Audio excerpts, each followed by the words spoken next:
There comes a time when humanity is faced with weather disasters and global wars that are slowly destroying people. And technology emerges that people use not to save an uncertain tomorrow, but to return to the bright memories and emotions of yesterday. Nick Bannister goes to work, where he is met by his assistant Emily Sanders, nicknamed Watts, who informs him that a fellow soldier is waiting for him. The man lost both legs in the recent global war and comes to Nick to take advantage of technology that allows him to return to a bright past left only in his memories. After all, few people dream of the future now because cities have flooded and wars have engulfed the world. The tank was originally a tool for interrogation and then became a means to relive the best moments of life all over again. Nick immerses the man in a time when he was healthy and cheerful, playing with his dog on the lawn of his father's house. When he comes to his senses, the man tries to pay Watts off with a new synthetic substance, Baka, but Nick provides his co-worker his services for free because their establishment is a success.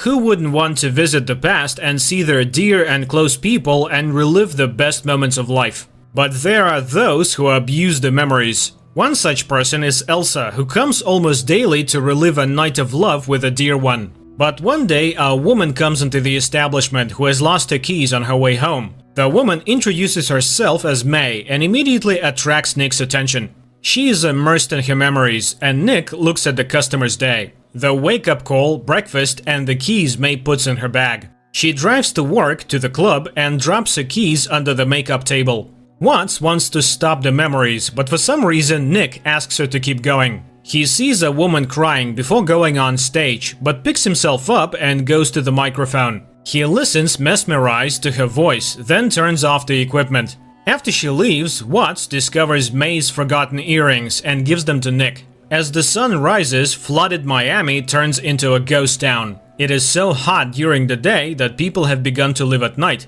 The fighting at the borders ended long ago, but passions still boil inside the cities, and riots occur more and more often. And prosecutors often turn to Nick for help because his equipment can be used to peer into the moments of crime. Today's client is a tycoon accused of starting a fire in one of the buildings, and his lawyers are seeking a ban on a cession of capacity. And the prosecutor's office can do nothing, even though the city is mired in problems, murders, and corruption.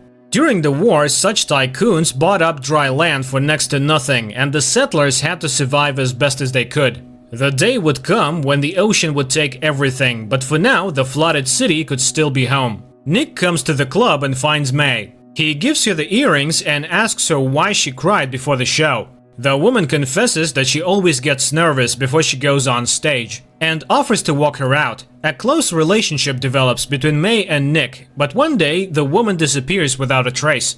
Watts worries about her partner, who begins to constantly delve into his memories to figure out where and how to find May. The colleague tries to get the man to come back to his life. As their business begins to crack at the seams, new technology is emerging, clients are leaving. Even Elsa has disappeared somewhere and doesn't come for weeks, and he spends every day in the tank remembering May. He tries to forget her, but she won't come out of his mind. One day, he remembers sharing with her his terrible memories of people dying in the surging waves, and she sympathized and understood him. He goes around places where he might have known something about May, but he gets the impression that the woman never existed. And the more truth he learns about his beloved, the more he doubts that he ever knew her at all. He goes back again and again to the time when they were together. Once he noticed bruises on her arm, but she excused herself by working hard in high heels. He told her about the war and the trenches, and only now knows what true happiness is. One day he is roused from his dive by someone's insistent knocking, but while he's getting out of the tank, there is no one at the front door. Suddenly he sees something shiny under the water and picks up May's earring. Watts can't believe that the woman lost the jewelry today. Apparently it's been lying under the door for a long time. And now they need to get busy because they've been summoned to interrogate a dealer named Holes who worked for Joe, the biggest supplier of Baka. The criminal is submerged in the tank and finds himself in a barroom, in the middle of which stands the chair of the chief mafioso of Orleans, St. Joe. Suddenly, a familiar voice is heard, and Nick sees May. She sings for Joe, and he notices the woman. The events took place over 5 years ago, and despite Watts' objections, Nick asks to show the memories next. May is introduced to Joe and he offers her baka. May refuses, which enrages Halls, but Joe offers to apologize to the woman and Joe's underling aims a gun at him. He apologizes and Joe treats May to baka again and this time she agrees. At this moment, one of the police officers, losing his patience, pushes Nick away and asks Halls the main questions. But the bandit's brain shuts down and the officers ask Nick to bring the criminal's mind back. Nick again asks to see May, and a scene emerges where the girl reminds him of what she once was, poor but clean and conscientious. But then she tried baka and lost herself. Halls has no time to listen to her outpourings because Joe is waiting for him with the goods. But it's not in the safe because May has robbed her master. The last thing Halls remembers is May hitting him over the head. Watts is astonished. Didn't Nick know that his beloved was using substances? But he never noticed this weakness of hers. Nick goes to New Orleans, tormented by the thought that he didn't know the woman he loved at all. He comes to Joe, but he is greeted with distrust because he reeks of the military from a mile away. And Joe was once the one who was left to die in the tide by the military. He gives an order to drown Nick in the fish tank until he tells him the real reason for his visit. Nick confesses that he is looking for May, but this causes the merchant to laugh. Is it all because of this woman? He knows what she took from him, substances and money, but what did she want with Nick? The conversation with the bandit might have ended badly if Watts hadn't come to the rescue. A first-rate marksman, she quickly incapacitated Joe's fighters, shooting the mobster's favorite aquarium in the process. Nick struggles with his jailer, and as he prepares to engage in a firefight, it turns out that Watts has already dealt with everyone and mortally wounded Joe. By the request of the wounded man, the woman finishes him off, and the pair leave. But now Nick agonizes over the question, why did May come to him? He recalls telling her about the plates on which memories were recorded, and May shared one of them. When London flooded, she swam to Miami. But she didn't have a place to stay, so she somehow fell asleep on the boat. Someone untied her, and the woman was swept out into the ocean. She would have died if she hadn't stumbled upon a lonely white house in the middle of the water, not far from Florida Keys. The woman who lived there put her back on her feet, and it was the best thing that ever happened to her. And Nick had the memory of a song his grandfather sang, and he sang it for May. Nick plunges back into his memories again and again to figure out what the con artist stole.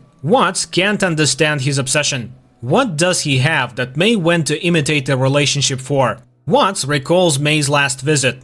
At the time, the woman offered her alcohol because she wanted to fix the relationship. She saw that she didn't like her colleague Nick and candidly admits that she was addicted. To this, Watts admits that she worked in supply after the war. She needed to feed her daughter, so she went to soldier drones for the army. The woman then abused and once caused a fire. Her daughter was taken away by the relatives and Watts went back to the bottle. But thanks to Nick, she didn't drown in it. Feeling bad, Watts went to the bathroom, leaving May alone in the room. And she took advantage of this and broke into the vault using the access code, Nick's grandfather's tune. And that means the woman has been studying it hard and has been preparing for a robbery for a long time. They look through their file cabinet and discover Elsa's memories are missing.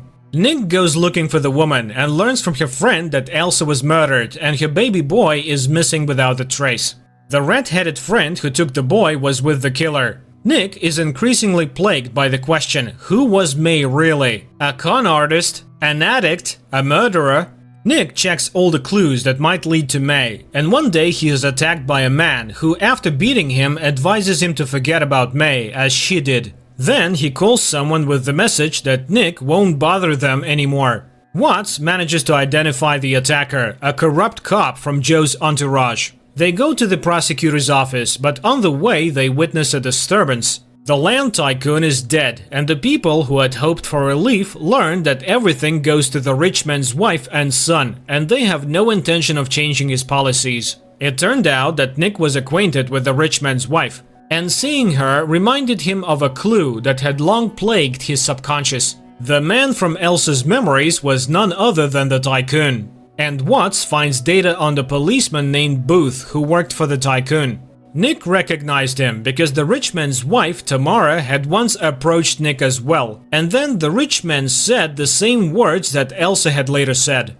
It turns out that Rich wanted to get rid of the bastard child and hired Booth to do it, but it's going to be damn hard to prove. Nevertheless, Nick is determined to do it because May used him. He goes to visit the tycoon's widow, who, like other rich people, lived on property protected by a dam. Nick is greeted by the butler and, without letting him explain who he is, hands him the hat and jacket that all the men in the house wear. Puzzled, Nick walks into a room styled like the store where Tamara once met her fiancé. He realizes that Tamara has lost her mind and everything around her is rigged for her reality. Nevertheless, he tries to talk to her and asks her to tell him where Booth is. Then he opens the mirrors and the woman, seeing her reflection, comes to her senses for a moment. She knows that her husband ordered her to kill her former mistress and child because he did not want to share the inheritance. At this moment, Tamara's son arrives and Nick is thrown out, and he avoids death only because the butler was also ex-military.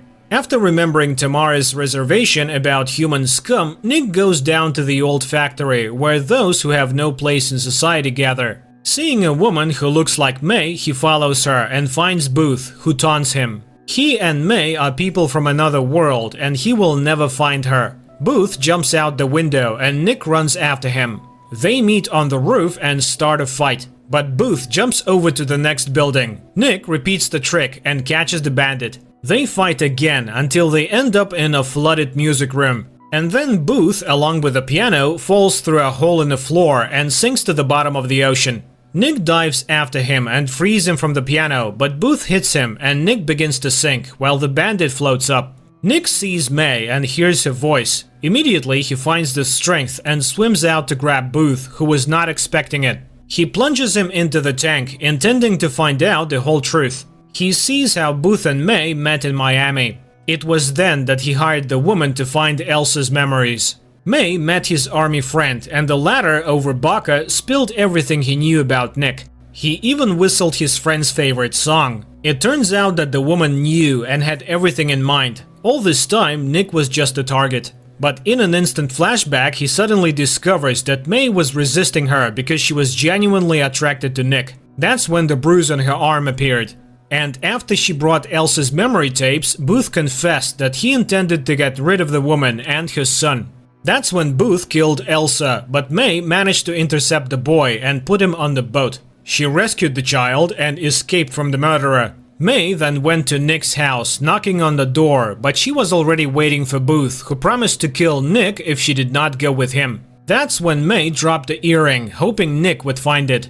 In the next flashback, Booth tries to get May to confess where she took the baby, and she suddenly talks about the house amidst the ocean. Nick realizes that this is a message for him. He steps into the illusion, and May confesses her love for him while kissing Booth. Then, after pushing the bandit away, May swallows a handful of Baca and leaps from a height. Enraged, Nick retaliates against Booth in the most brutal way possible, by frying his brain with his most nightmarish memories of being burned alive on Joe's orders. Nick goes to the tycoon's house. He realizes who really killed Elsa. The rich man's son didn't want to share his inheritance, and he was the one who hired Booth. And Nick has all the proof. He was the one Booth called at the time, and it can be confirmed. The guy tries to pay him off, but Nick says his brother is alive, and the police have already found him in a cabin in the middle of the ocean, and they are coming for the killer soon. The guy pulls out a gun but hesitates to shoot and tries to kill himself, but he doesn't have the guts to do it either.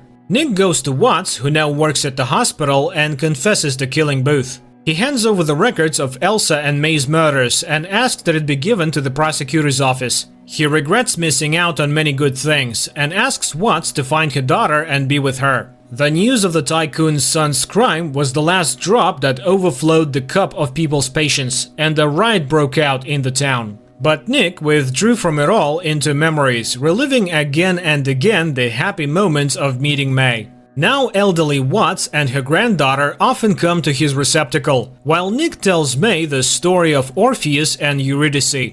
The idea of the film makes us think that people are very different. Some deal with a bad present and an uncertain future and may not dwell on memories, while others need to constantly look back to the past in order to exist in the present.